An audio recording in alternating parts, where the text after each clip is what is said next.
જય સુરાપુરા મિત્રો, આજના વિડીયોમાં તમારું હાર્દિક સ્વાગત છે। આજના વિડીયોમાં મિત્રો શ્રી દાનભા બાપુ જણાવે છે કે હોળીના તહેવારોમાં ઘરમાં આટલું વસ્તુ લાવવાથી સુખ શાંતિ જળવાઈ રહે છે। તો મિત્રો તે કઈ કઈ વસ્તુ છે તે આજે અમે તમને જણાવશું।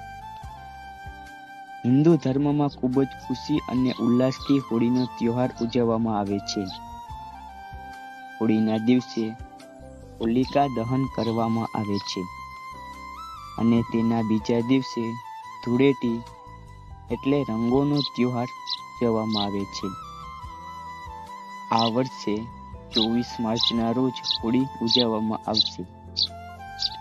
હોળી પહેલા ઘરમાં આ વસ્તુ લાવવાથી શુભ સાબિત થઈ શકે છે।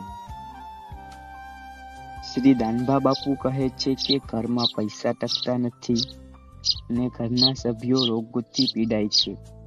કામ કરવા છતાં પૈસા ટકતા નથી, ત્યારે દાનભા બાપુ કહે છે કે હોળીના દિવસે ઘરના બારે આસોપાલવ અને લીમડાના તોરણ બાંધવાથી ઘરમાં બરકત આવે છે અને રોગોનો નાશ થાય છે। મિત્રો શ્રી દાનભા બાપુ કહે છે કે ઘરના મંદિરમાં રાજાજી અને તેજાજીનો ફોટો રાખવાથી સુખ કાયમી જળવાઈ રહે છે। આમ આ ફોટો રાખવાથી રાજાજી અને તેજાજી ઘરમાં સંપત્તિ આપે છે અને બધા દુઃખો દૂર કરે છે। મિત્રો દાનભા બાપુ કહે છે કે હોળીના દિવસે રાત્રે હોલિકા દહન કરવું, તેમાં એક નાળિયેર, ખજૂર અને ધાણી આ 3 વસ્તુ લઈ અને હોલિકા દહન કરવા જવું। મિત્રો દાનભા બાપુ જણાવે છે કે આપણા હિન્દુ ધર્મના તહેવારો બધા સારી રીતે ઉજવો।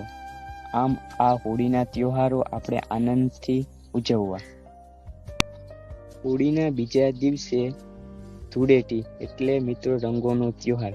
આ રંગોના તહેવારમાં આપણા મિત્રો, પરિવારજનો આ બધાને રંગો લગાવી અને આપણું જીવન રંગબેરંગી થઈ જાય એવું આપણા શ્રી દાનભા બાપુ જણાવે છે।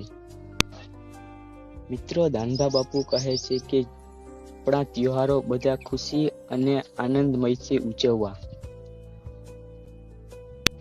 આપણા તહેવારોની ખૂબ સારી રીતે ઉજવણી કરવી।